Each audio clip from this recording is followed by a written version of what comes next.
एक सवाल जो मुझे भी पर्सनली और काफ़ी लोगों को परेशान करता है कि राशि कैसे पता करें? कोई बोलता है ये सूर्य राशि है, ये चंद्र राशि है, ये जन्म नाम की राशि है, या असली नाम की राशि है। तो राशि होती कैसे और कौन-सी राशि देखी जानी चाहिए? कि 3 तरह की राशि होती है, जी। ठीक है? पहला हम बात करते हैं सन साइन की, ठीक है? सन साइन का मतलब होता है, आप जैसे जानते हो कि 12 मंथ्स होते हैं, ठीक है? जनवरी से लेकर दिसंबर तक। तो जब हम बात करते हैं कि सन जब एंटर करता है एक नई एक्सिस में, ठीक है? जैसे 0 डिग्री से 30 डिग्रीज़ एंटर किया, तो जब वो एक्सिस में एंटर करता है, वो पूरा 1 मंथ उस राशि में रहता है, ठीक है? तो इसे हम कहते हैं सन साइन, ठीक है? सन जब भी किसी राशि में एंटर करेगा, तो वो लाइक फॉर एग्जांपल आपने देखा होगा कि हम संक्रांति मनाते हैं, ठीक है? तो संक्रांति में 14th जनवरी फिक्स्ड होता है, ठीक है? कि 14 जनवरी मतलब सूर्य जो है वो मकर राशि में प्रवेश कर रहा है। तो हर बार जब वो नई राशि में एंटर करता है, तो राशि बदल जाती है, ठीक है? उसे हम कहते हैं सन साइन, और वो होती है वेस्टर्न एस्ट्रोलॉजी।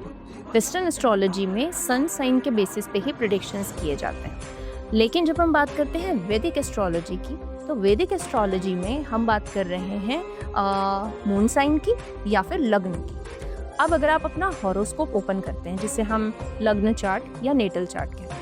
लग्न चार्ट या नेटल चार्ट क्या होता है? जिस दिन भी आप इस दुनिया में आते हैं, तो जिस मोमेंट आप इस दुनिया में आए, उस मोमेंट एक आसमान का फोटो खींच लिया जाता है, ठीक है? एस्ट्रोलॉजर आपका एक लग्न चार्ट बना देगा।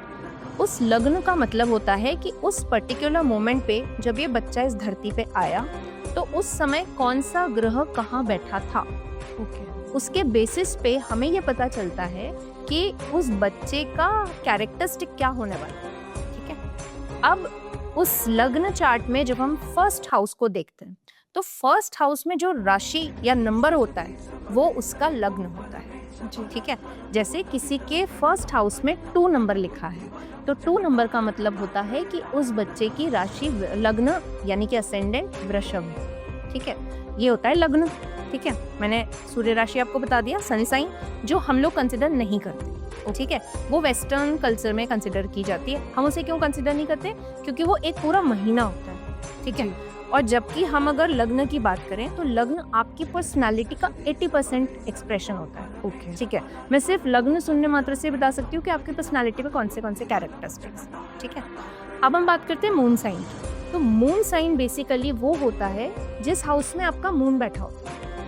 अब कभी-कभी मून फर्स्ट हाउस में बैठा होता है, तो यानी कि किसी के चार्ट में 7 लिखा है फर्स्ट हाउस में, यानी कि वो असेंडेंट 7 है, और वहीं पे बाई चांस मून भी लिखा है, तो यानी कि उसका असेंडेंट भी लिब्रा हो गया और मून साइन भी लिब्रा हो गया। लेकिन अगर उसका 7 नंबर फर्स्ट हाउस में है, और मान लीजिए 9 नंबर 7 8 9 थर्ड हाउस में, ठीक है, और वहाँ पे मून लिखा है, तो इसका मतलब कि उस पर्सन का जो मून साइन है यानी कि राशि है, वो है 9 नंबर सेजिटेरियस, ठीक है? लेकिन अब हम बात करते हैं कि कैसे पता करेंगे कि कौन सी वाली प्रेडिक्शन सही है, ठीक है? हमें अपना असेंडेंट की प्रेडिक्शन सुननी चाहिए या हमें अपने ज़ोडिएक की प्रेडिक्शन सुननी चाहिए? तो हमें दोनों की सुननी चाहिए, ओके।